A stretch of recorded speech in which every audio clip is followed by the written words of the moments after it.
Welcome to Mysterious Universal Chatter. Hopefully, you have coffee in hand. We are starting our morning out. Good coffee.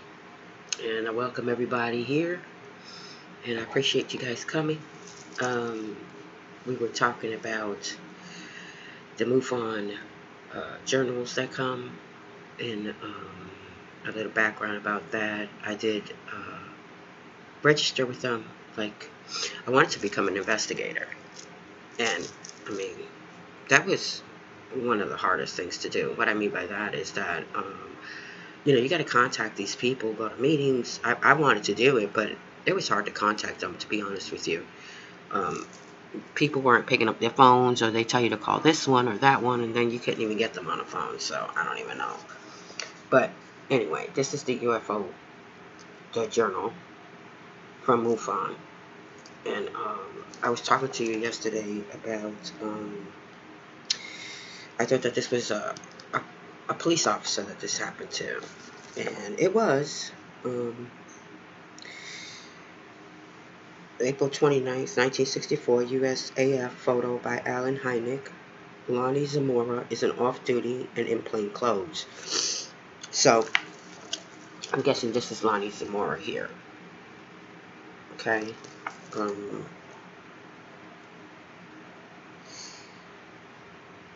New Mexico State Police Sergeant Sam Chavez and Ray Stanford, official NICAP investigator. So I'm assuming that was, his sergeant with him and the investigator right there. And they were investigating this UFO sighting. Update on Socorro footage search. This was published out in May 2015 by Virginia Chief Investigator Ben Moss and Virginia Assistant State Director Tony Angiola. I hope I pronounced that right. I might have chewed it up.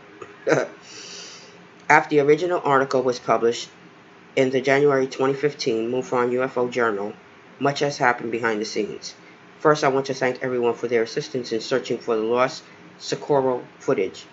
A lot of MUFON members did their due diligence and searched high and low, many following up on the leads that Tony Agiola and I had already followed up on.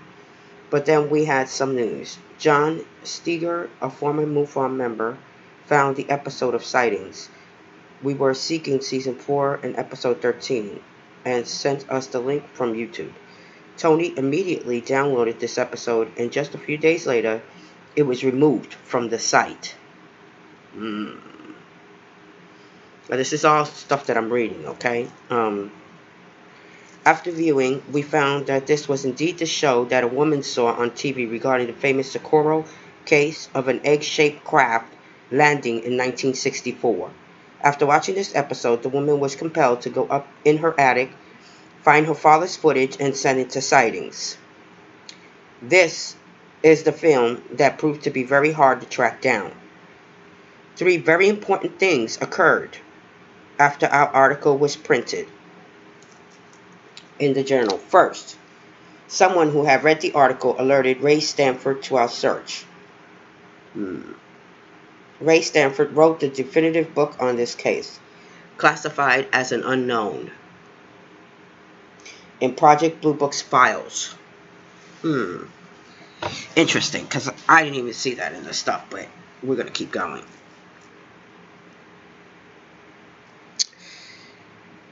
It was called Socorro Saucer in a Pentagon Pantry. This is a must-read. So I guess this is some kind of a book.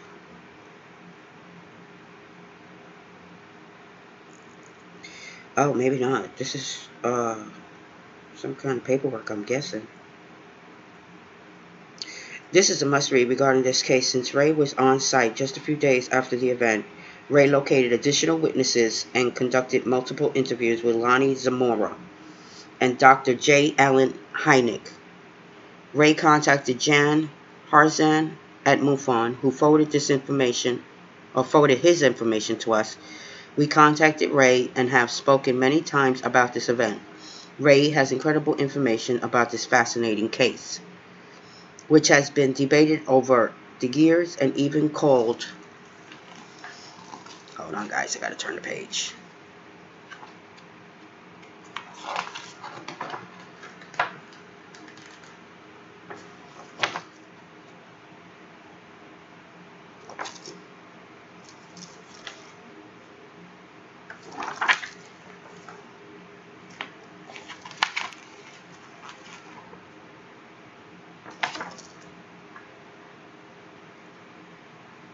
Oh, it's continued on page 11. Let's find that. Alright. So it's an even called college hoax. There has been a lot of misinformation regarding the events and results of the investigation. Let me put it like this. It might be a little easier. Ray is also going to release some incredible new facts about the Socorro event.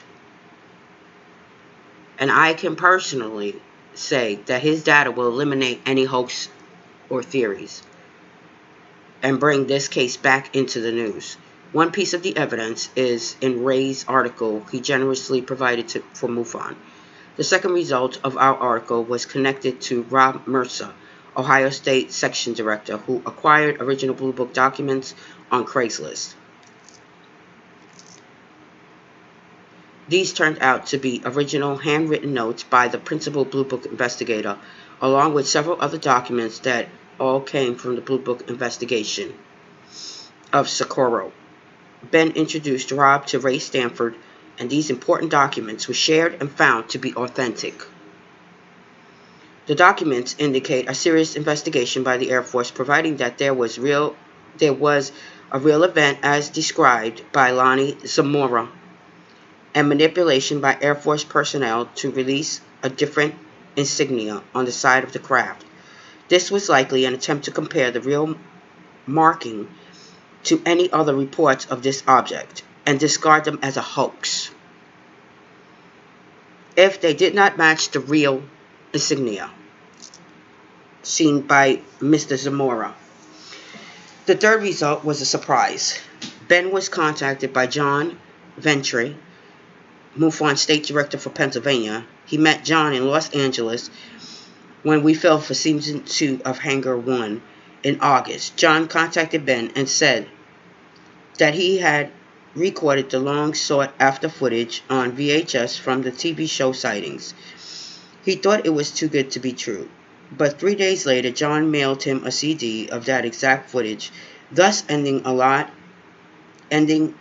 and strange search for this piece of history. This is a great example of how working together, sharing data, and investigative skills resulted in us finding the footage. The short film footage is now posted on MUFONVA.com. The film shows the family at the site just several days ago after the landing. What are you guys thinking about this so far? It's kind of crazy, huh? What they go through to make sure that you can't find out, or, I don't know, disrupt somebody's life. I don't know. I don't know what's happening here, but it's interesting. Okay. Where was I now? What follows in Ray's update on the Socorro case that points out an important piece of evidence and also clears up some of the bad info that has recently appeared in articles and blogs about the Socorro incident. Burned paper from Socorro site. Okay, so I'm assuming that this is the burnt paper. I'm not assuming. I'm showing you what they got in here. This is what they got. It's a burnt paper. I hope you guys can see that. I'm making sure you can read it.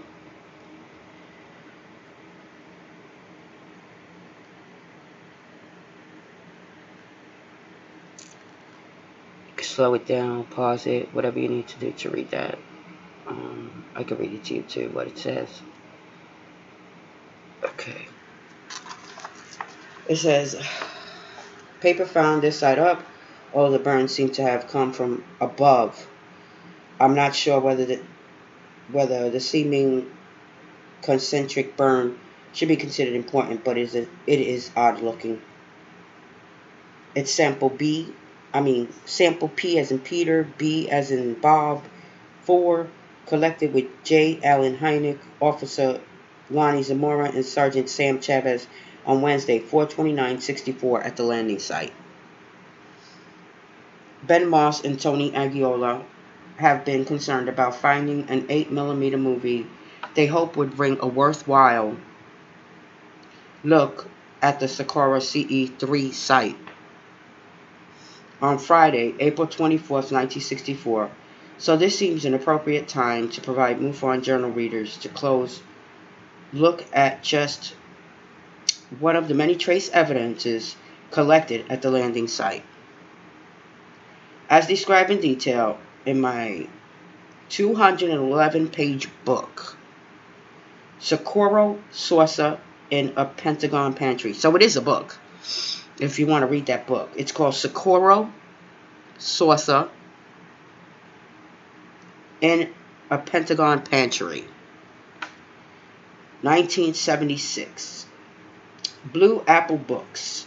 Both Dr. J. Allen Hynek, Chief Scientist Consultant to the U.S. Air Force's Project Blue Book, and I arrived in Socorro, New Mexico, late on Tuesday, April 28, 1964, to investigate the case. On the next morning, via Socorro Police Dispatcher Mike Martinez, Hynek requested that I be allowed to join him and the primary witness, Socorro policeman Lonnie Zamora, along with New Mexico State Police Sergeant Sam Chavez at the landing site.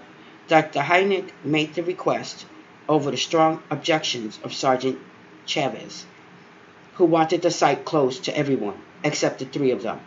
Fortunately, Hynek knew and trusted me because of how thorough, helpful, and cooperative I was with him concerning an important case nearly 5 years ago, 5 years before, when I was only 21. Interesting. What do you guys think about this so far? I mean, I remember this story actually. I think I saw a video on it about this guy. He eventually ended up retiring because of all the ridicule, and like his family went through crap, like everybody making fun. You know how that is. They bashed him because it was a UFO. Like, I don't know, like it's a dirty word or something. I don't get it. Honestly, I mean, he's a grown man. At that time, he was a grown man, and he was working for the police department. And if they thought he was, good enough to hire him as a police officer, then why don't you think he's good enough to put in a report like that? Why do you have to belittle him and badger him? Like, I don't think that family deserved that. Because, I mean, policemen go through rigorous training, and, they have to learn. They have to know how to give reports. They have to know what they're looking at, And I'm sure a lot of these guys who are police officers probably was in the military at one time or another. You know what I mean? So, I mean, to bash him and tell him he didn't see what he saw is just, I don't know. But it happens. Time for coffee, guys. Go ahead and sip your coffee. I don't know. Cray. Alright, we're going to continue. There are skeptics out there who have recently discovered this event and seem to want to twist and distort every fact of the 51-year-old Socorro case. Some of them even claim that I manufactured being with Hynek on April 29th, and my involvement with this case, with this article, I present the official United States Air Force photo taken by Dr. Hynek using a Polaroid camera, see image 1, which is the one I showed you, the other one, the one in the beginning. which I'm pretty sure it's that one right there. And you see the man at the end. And I'm pretty sure you guys can see that. But that's the image to show you that they were there. And this was an investigation.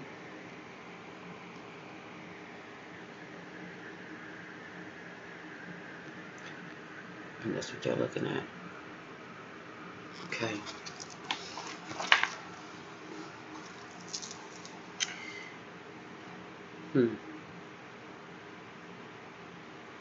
Alright. So I showed you that. Okay. It was 1964. Elvis Presley was king. I was age 26, and someone has described me herein as sporting an Elvis-like shock of hair. But I swear, folks, that those are not blue suede shoes I'm wearing.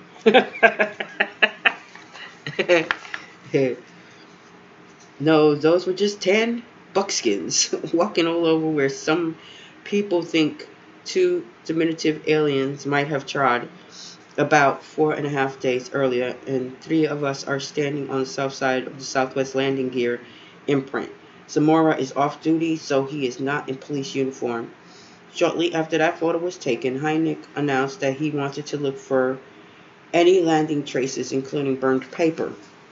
Then suddenly, he looked a bit flustered, declaring... Where am I? I just lost it. Alright, that's funny, guys. Declaring that he had forgotten to bring any containers for samples. Well, he had done one thing right in inviting me to join them at the site, because I had brought along a box of 60 brand new clear plastic containers with soft plastic lids. You could write on with a ballpoint pen. We searched for samples side by side. When Hynek came up with something of interest, I would place it in a plastic container for him and write his coded designation on the lid. Later, he would write a longer description on a paper pad. Nearly 50 years later, at the National Archives Storage Center, movie producer James Fox and I located, handled, and photographed the very burned paper specimens I had so long ago helped Hynek collect for Project Blue Book. Seeing the Socorro trace evidence was like seeing long-lost friends. They looked just as they did the day we found them.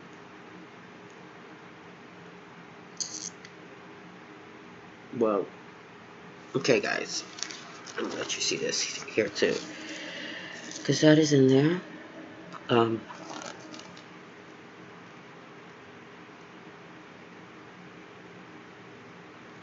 It's showing where the burns were, where they found the paper, showing where the burns were on the paper, the area.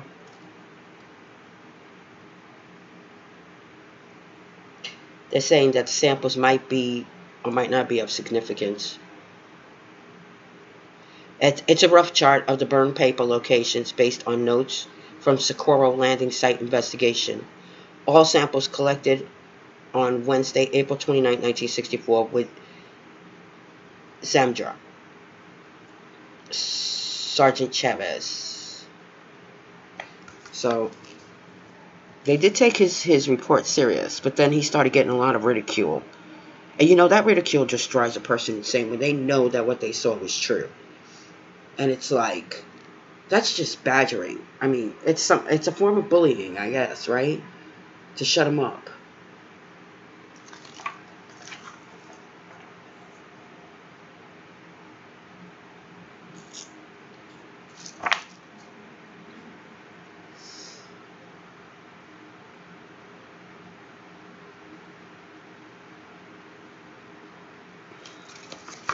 Check this out.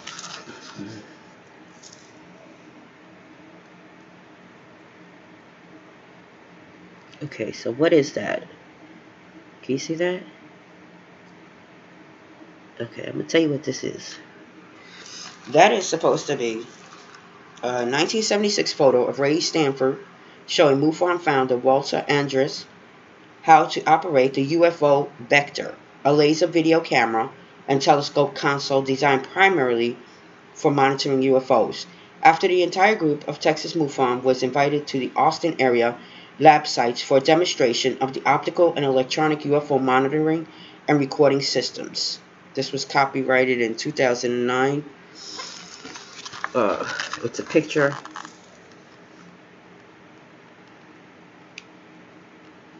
I want you to get a good look at it. And did they say 1979? So they already had something to find UFOs. So I don't know, guys. What do you think? Alright, guys. That's it for right now. I did talk to Miss Susan again, and she said that she has a lot of stories as far as like spiritual wise that has happened to her. So I'm thinking about talking to her about that, because I thought that I found it interesting what she was telling me. I don't want to say what she was telling me, but I found it interesting, and I thought that you might find it interesting too. So I'll probably set up another appointment with her and go see her again and get that interview for you guys. I want to thank Ricardo also for coming on here and doing an interview with me. I do appreciate it, and I'm sorry that my phone rang. That was actually Miss Susan, because I was setting up an appointment with her to get to her, so I had to just let her know because I didn't want to leave her hanging. So you got to respond to people. So unfortunately it happened during the interview with Ricardo, but I did apologize to him because it's kind of rude. I don't want to do that. So anyway, guys, I appreciate you coming. You guys have a blessed day. Bye.